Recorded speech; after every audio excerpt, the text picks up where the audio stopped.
பாஜக கட்சிக்கு நஷ்டம், பாஜக வேட்பாளருக்கு லாபம். பல கோடி சுருட்டல், வெளியான ஷாக் ரிப்போர்ட். நடந்து முடிந்த சட்டசபை தேர்தலில் 27 தொகுதியில் போட்டியிட்ட தமிழக பாஜக வெறும் ஒரே ஒரு தொகுதியில் மட்டுமே வெற்றி பெற்றது. குறிப்பாக தமிழகம் முழுவதும் விசில் புரட்சி என்றால் தமிழக பாஜக ஊட்டியில் மட்டும் வெற்றி பெறுவதற்கு என்ன காரணம்? அந்த வேட்பாளரின் தனிப்பட்ட செல்வாக்கு காரணமா? அல்லது ஊட்டியில் பாஜக வலுவாக இருக்கிறதா?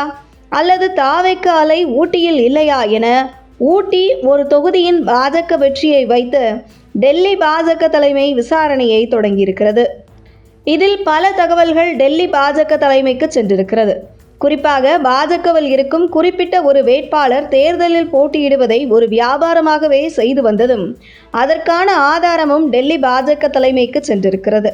குறிப்பாக மத்தியில் பாஜக ஆட்சியில் இருப்பதை பயன்படுத்தி கொண்டு தேர்தலுக்கு ஒரு வருடத்திற்கு முன்பே குறிப்பிட்ட ஒரு தொகுதியில் போட்டியிடப் போகிறேன் என்று ஒரு ரவுண்டு தொழிலதிபர்களிடம் வசூல் வேட்டை நடத்துவது, தேர்தலில் சீட் கிடைத்த பின்பு தேர்தல் செலவுக்கு என்று வசூல் வேட்டை நடத்துவது, இப்படி வசூல் வேட்டை நடத்தியே ஒரு குறிப்பிட்ட வேட்பாளர் பல கோடி சுருட்டி கட்சியில் 2015 காலகட்டத்தில் இணையும் போது கார் கூட இல்லாமல் ஸ்கூட்டியில் வந்த அவர் இன்று கோடீஸ்வரராக உயர்ந்திருக்கிறார் என்கிற தகவலும் டெல்லி பாஜக தலைமைக்கு சென்றிருக்கிறது. குறிப்பாக தமிழ் கடவுள் குடியிருக்கும் தொகுதியில் நடந்த இடைத்தேர்தலில் 2016 காலகட்டத்தில் போட்டியிட்டு டெபாசிட்டை பறிகொடுத்த அந்த முக்கிய புள்ளி தொழிலதிபர்களிடம் வசூல் வேட்டை நடத்த வேண்டும் என்றால் தன்னை கட்சியில் அதிகாரமிக்கவராக காட்டிக்கொள்ள வேண்டும், தான் மனசு வைத்தால் மத்திய அரசில் எதையும் சாதிக்க முடியும் என்பதை தொழிலதிபர்கள் நம்ப வேண்டும் என்பதற்கான முயற்சியில் இறங்கிய அந்த நபர் அதில் ஓரளவு வெற்றியும் பெற்றார்.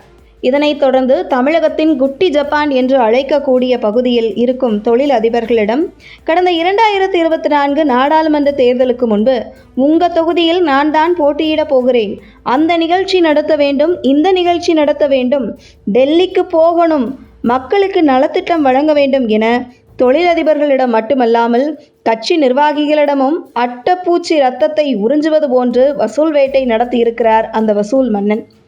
ஆனால் என்னவோ கடைசி நேரத்தில் அவருக்கு எதிர்பார்த்த அந்த குட்டி ஜப்பான் என்று அழைக்கக்கூடிய தொகுதியை கட்சி தலைமை ஒதுக்கவில்லை. இதன் பின்பு தேர்தலில் சீட் கிடைத்துவிடும், வேட்பாளர் பட்டியல் அறிவித்தவுடனே தேர்தல் செலவுக்கு பல கோடி வசூல் செய்ய பல தொழிலதிபர்களிடம் துண்டு போட்டு வைத்து இருந்தோமே என்கிற விரக்தியில் எனக்கு தமிழ்நாட்டில் ஏதாவது ஒரு தொகுதியை கொடுங்க என்று பெற்று கோவில் மாநகரில் சீட் வாங்கி கடந்த நாடாளுமன்ற தேர்தலில் போட்டியிட்டார் அந்த வசூல் மன்னன் என்று அழைக்கப்படும் வேட்பாளர். கட்சி தேர்தல் செலவுக்கு கொடுத்த பணத்தில் ஒரு பகுதியை வேட்பாளர் செலவுக்கு வேண்டும் என்று சுருட்டி கொண்ட அந்த வசூல் மன்னன் மேலும் ஏற்கனவே பேசி வைத்திருந்த தொழில் அதிபர்களிடம் வசூல் வேட்டை நடத்தி கல்லா கட்டினார். இதன் பின்பு அடுத்த வசூலுக்கான 2026 சட்டசபை தேர்தலுக்கு தயாரான அந்த வசூல் மன்னன் 2024 பின்பற்றிய அதே ஃபார்முலாவை பின்பற்றி திருவிழாவுக்கு பெயர் போன அந்த கோவில் மாநகரில் மீண்டும் போட்டியிட்டு பல கோடி பார்த்துவிட்டார் என்கிற ரிப்போர்ட் டெல்லிக்கு சென்றிருக்கிறது.